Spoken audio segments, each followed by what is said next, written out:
welcome to Dead Man Talking. Tonight's show is a little bit different, as I wanted to look and assess some of the traditional concepts and symbolism of a wolf across the globe, and then take a tiny focus in particular to probably one of the most renowned wolf legends or mythology symbols, and that being the Norse mythology of Fenrir. I believe you guys will find this interesting. Of course, please do let me know down below in the comments. As ever, please do like and share. Without further ado, let's get straight into it.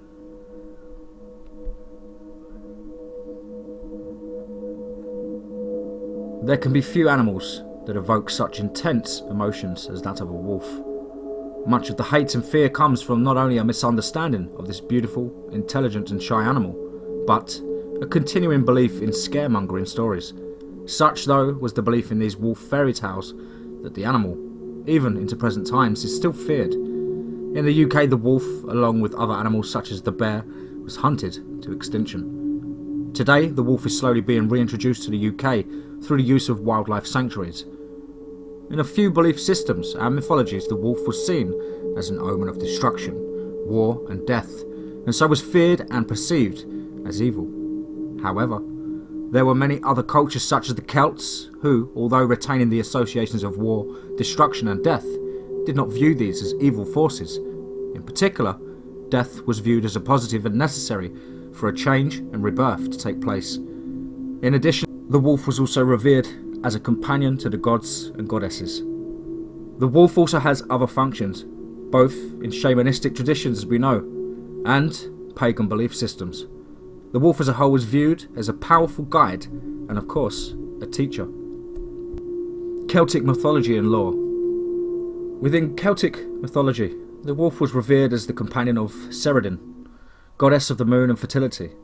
The wolf was one of the four sacred animals, the goddess Brigid. Further to this, the wolf has the status of being one of the totem guardians of Britain. Within Celtic belief, the wolf ruled over the winter quarter of the year, from Samhain, Halloween that is, to Imbolc, festival of the goddess Brigid.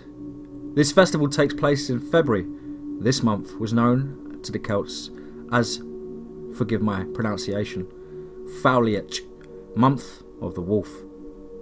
This time of year was equated with death and purification. Death had to occur in order that life could not only continue, but be reborn. Therefore, death did not have the gloomy and hopeless associations that it has for many of us today. People did grieve when they lost a loved one, but there was also joy and celebration that their spirit was free and living a better life. But the wolf was not only the companion of goddesses. The Celtic gods all had the wolf as their symbol. In particular, the Celtic horned god, Cernunnos, lord of the animals. In many Celtic works of art, including the Gundestrup cauldron, Cernunnos can be seen with one or more wolf companions. The Arthurian figure Merlin was also associated with wolves. In the period of his life when he was living as a hermit, he took with him a companion, an old grey wolf.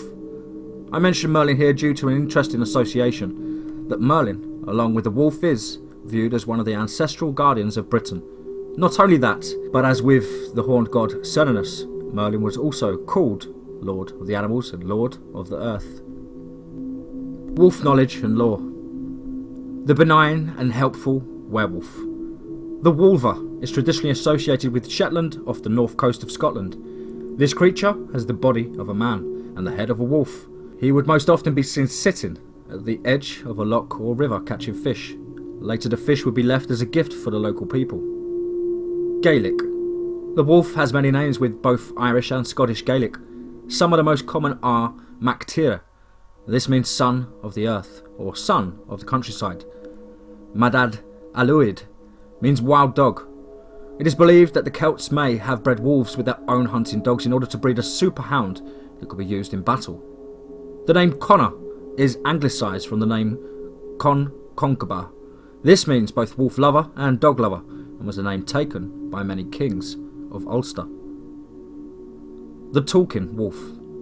In 1182, a priest was on the road in Ireland, travelling from Ulster to Meath, He suddenly met a wolf and was astonished when it began to speak. The wolf's human ancestors had been cursed, and every 7 years they were doomed to turn into werewolves. The wolf went on to explain that his wife was now dying and pleaded with the priest to intervene on her behalf. This priest did so and was able to lift the curse. The grateful wolf accompanied the priest and ensured he reached the city of Meath in safety. Celtic hero Cormac mac Airt. This hero of Celtic mythology was raised by wolves and so was able to communicate with them in their language. For the rest of his life, Cormac was always seen accompanied by at least 4 wolf companions, whether in battle or at rest. The wolves were never far from his side. The Morrigan or Morrigan. This is one of the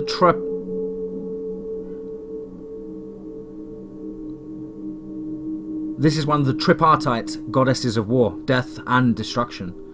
She has 3 distinct aspects and personalities. She is sometimes known collectively as the Morrigan. Alternatively, she has 3 separate names: Morrigan, Maca, and Babd. One of the goddess's companion animals was the wolf. In battle, she was often seen as a hooded crow or in wolf form. She would frequently take the form of a red-furred wolf when testing and chasing the Celtic hero Cú Chulainn. Tuatha de Danann. The approximate pronunciation sounds like Tuatha Danann. The translation basically means people of the goddess Danu, but other translations describe them more as a tribe or clan. They were regarded as a clan of deities or superheroes, Dagda being one of the best known. They were skilled in arts, science, poetry, as well as magical and mystical knowledge. After being eventually defeated, the Danans returned into the underworld and the magical land of youth, Tir na Og. This secret world was kept hidden from the eyes of mortals. The Tuatha de Danann are shapeshifters, able to move between a human-like appearance and, of course, you guessed it, a wolf. Shamanistic tradition. Wolf is the grand teacher. Wolf is the sage who, after many winters upon the sacred path and seeking the ways of wisdom, returns to share new knowledge with the tribe. Wolf is both the radical and the traditional in the same breath. When the wolf walks by you, you will remember Robert Ghost Wolf. The wolf mysteries throughout Europe are very old. Their central theme would revolve around the symbolic death of the initiate and subsequent rebirth. This rebirth took place after the shamanic journey to the underworld to commune with its masters and mistress. This shamanic journey, or wolf trance, involved moulding and releasing the shaman's energy field, or hamingia. This would allow for the etheric shield to form into a wolf. This would then carry the shaman's consciousness to the underworld, and in the underworld a shaman would commune with the animal soul that lies hidden deep within the levels of the subconscious. Here again we have the association of wolf with death, but this is once more symbolic of a cleansing and a transition in order to undergo spiritual rebirth. Through this transformation, knowledge and understanding comes. At the heart of Celtic shamanism, the main goal was to take on the shape of a particular animal in order to gain knowledge or instructions for a particular need, such as healing. Many animals were invoked, and among them was of course the wolf. The wolf would often be called upon for guidance in another plane, and also for the protection as well as knowledge. Wolf as a power animal. The wolf is regarded as one of the Celtic animal allies, which basically means it's one of the common spirit guides. The wolf was regarded as cunning, intelligent, and with the power to outwit hunters. As such, it can teach us how to avoid dangers that would harm us. The wolf is a great teacher and guide and shows us the mysteries of nature, as well as the mystery of death and rebirth. Within pagan traditions and beliefs, the wolf is a common power animal or guide. The colours black, white and red associated with wolves connect them to the moon, goddess whose colours these are. As a power animal, the wolf teaches to learn from your own inner self, how to develop your intuition, instincts and psychic abilities. With proper development of the above, the wolf will guide you to knowledge and understanding. In order for us to gain this knowledge and understanding, we have to journey to our own personal underworld. Here, we learn our weaknesses and our inner darkness. From then, we journey with our own wolf guide, guardian and companion into the light of knowledge and understanding. With this comes the development of our spirit. In these days of great change, it seems very appropriate that the power animals such as the wolf should be the inner plane guide for many who seek a deeper meaning from life and who search for greater understanding. The wolf is, after all, the teacher, the guide for life and spirit journeys, the transformer, the opener of the ways. This beautiful animal has a vital position on both the physical and spiritual planes. As they are the guides and caretakers of our spirit on the astral planes, then it is our duty to care for them on the physical plane. Many people are now moving towards a much better understanding of this extraordinary animal, and the more we learn, the more we appreciate its abilities. The wolf stimulates all levels of consciousness, stirs our spirit to begin with the quest, and awakens within us the call of the unknown, the call of the wind and the wild.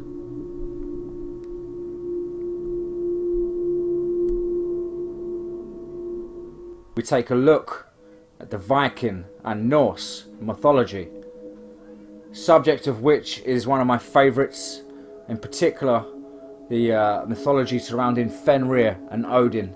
Some of you may be familiar with the legend of Fenrir and Odin, and as depicted in recent movies, that Fenrir is supposed to be Odin's brother, but actually Fenrir is Odin's son, and is said to eat or consume Odin at the end of the world. In the world of Norse mythology, we find gods and goddesses, giants, strange and powerful creatures, elves, dwarves and land spirits.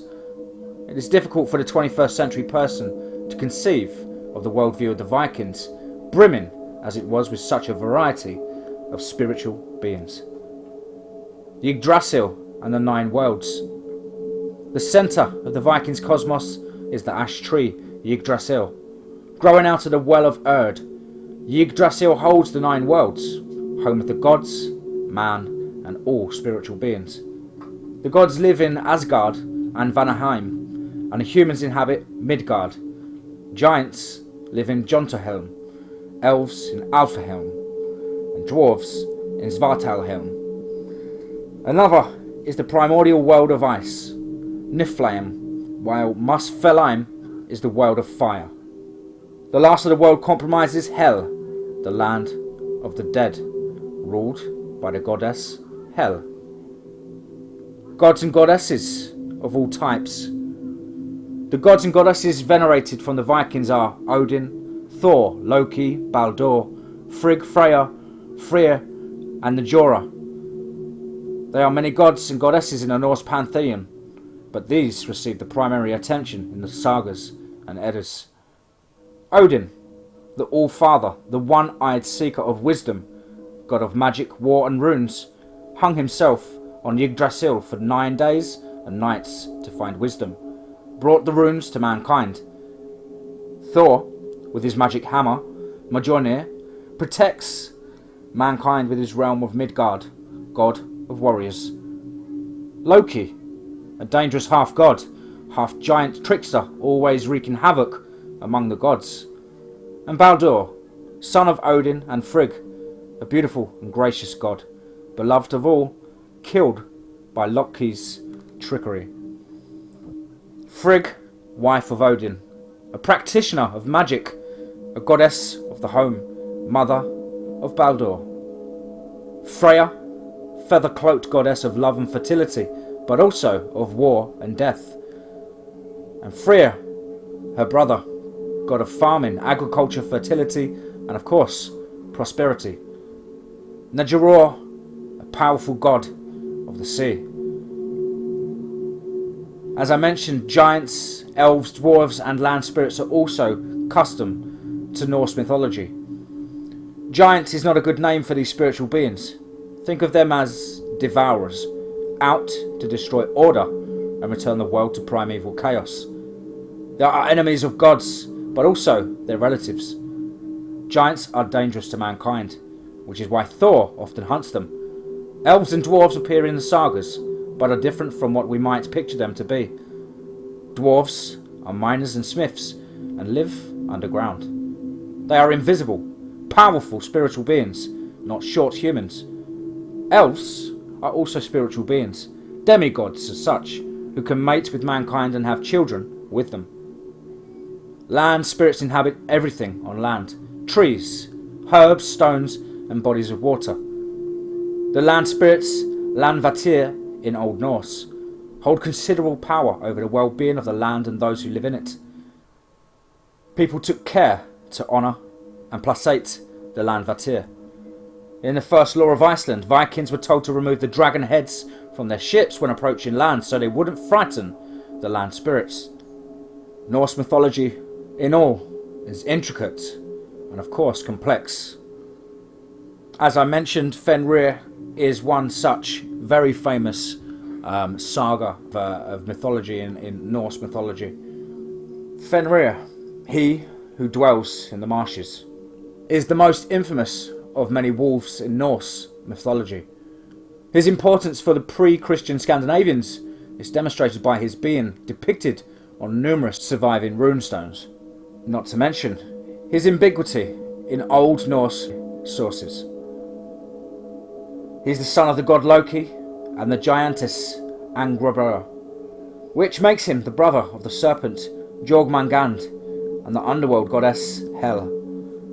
As is recounted more fully in the tale of Binding of Fenrir, and Aesir, gods raised Fenrir themselves in order to keep him under their control and prevent him totally and utterly from wreaking havoc throughout the 9 worlds. He grew at an astonishingly fast pace, however, and eventually the troubled gods decided to chain him up. The first 2 attempts were unsuccessful, while the cunning gods convinced Fenrir that it was only a game, a test of his strength. He broke through the fetters easily.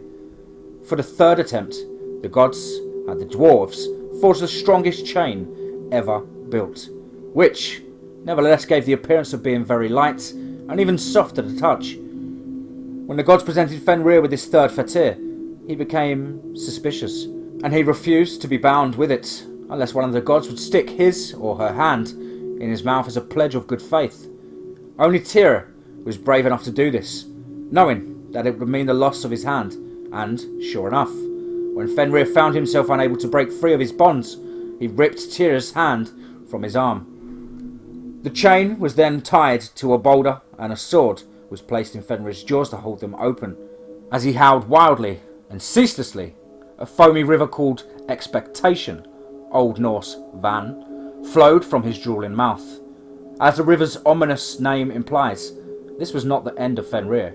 At Ragnarok, he broke free and ran throughout the world with his lower jaw against the ground and his upper jaw in the sky, devouring everything in his path, even killing the god Odin before finally being put to death by one of Odin's avenging sons. Fenrir and other wolves in Norse mythology. There's good reason to think that many of the other wolves mentioned in Old Norse literature are actually Fenrir going under different names. One Old Norse poem states that he swallows the sun during Ragnarok, a feat which is elsewhere reserved for another wolf named Skull, Mockery. Another Old Norse poem repeatedly mentions a wolf named Gammer, who breaks free from the chains of Ragnarok. This is almost certainly Fenrir. In another source, we find the wolf who consumes the moon, called by the name of Moon Garmer, Managarmer. Thus, the moon-eating wolf, who is elsewhere called Hati, hatred, would seem to be another extension of Fenrir. It appears that it was ultimately Fenrir who, in addition to killing Odin and destroying much of the world, ate the sun and the moon during Ragnarok. Many stories, many sagas, and many tales surround Fenrir, and of course his brothers and sisters, and the gods of the 9 worlds, ultimately laying the foundations to many moons passing and many stories to be told under those moons around a campfire. I hope you guys enjoyed this small edition. Of course, please do let me know down below in the comments. As ever, please do like and share. And remember, be safe, not sorry.